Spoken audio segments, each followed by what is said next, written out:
Hello there, dear reader. My name is not important, but what you should know is things for the past few years are not. What days seem to be Trump being president, Roe versus Wade being demolished, rioters at the Capitol, and our Congress is turning into a circus of funny clohat if I told you this is only a small sample of what's to come soon.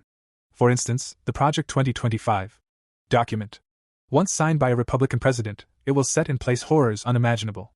Our government is gone, the LGBTQ eradicated. And with it is women's and everyone else's rights to freedom, but again, that is not the worst part of it. The worst part is the people behind. It is called the Founders Foundation, founded by right-wing pastors and hucksters. It is a conservative think tank put here for an even worse project than 2025. In reality, they are a bunch of waste and premise cult followers, trying to sacrifice the inner being of the American people to serve a higher power. And that higher power is not God, or Jesus Christ, but a God much older than that. Something ancient, something evil. The God that is known as Komash.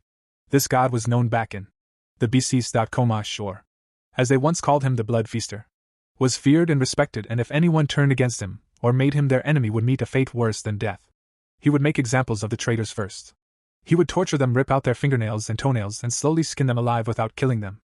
And he would drink of their blood like it was wine. And once he was finished with you, death couldn't come no sooner, as he would brutally slice you to pieces, turning you into a clumpy pile of meat left for the wild animals to devour, and only bones left to show those who were in charge. He was a monster. That was for sure. He even looked the part. As well, he had glowing reddish-yellow eyes that would glow in the dark like sparkling jewels, and he had claws as sharp as dagger is. And that's what I used to rip your skin off your body. And not just his claws. That was sharp, but his teeth were as well. And they were a sickening white. Even when they are drenched in blood, they would shine like crystals. And when he spoke like a dignitary, but ruled like a tyrant. His voice is best described as a man's lullaby. And the people at the Founders Foundation want to sacrifice millions in order to bring him back to the waking world. Bring him back to rule over what is left, to devour his fill of blood. So we can't let that happen. We need to come together as one to take down the Founders Foundation. Stop what they are planning before. It doesn't matter if you vote for blue or red this year. But the one thing is for sure. If you make a choice, let it be the fate of the world. Would you rather have your freedoms to live another day to see family and loved ones? Then we need to stop the Founders Foundation. Or they will put their puppet back into office, and as soon as he is elected back in, it will start. The bright and sunny day will become pitch black darkness. And soon after that, chanting will appear.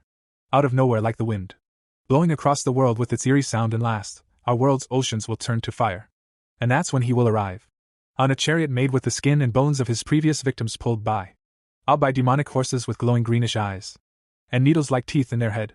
And their hooves are made with molten hot iron, leaving the curse mark on the ground below as they move towards us, sealing our fate with him behind them. So hear my warning, one and all. If we don't stop worshipping false idols and false gods, we will all die by the hands or claws of the Blood Feaster, known as Komash. And Christ will not be able to save us at this point. So let this be a warning, more than a cautionary tale. Wise up before it's too late, or earth will be the new hell.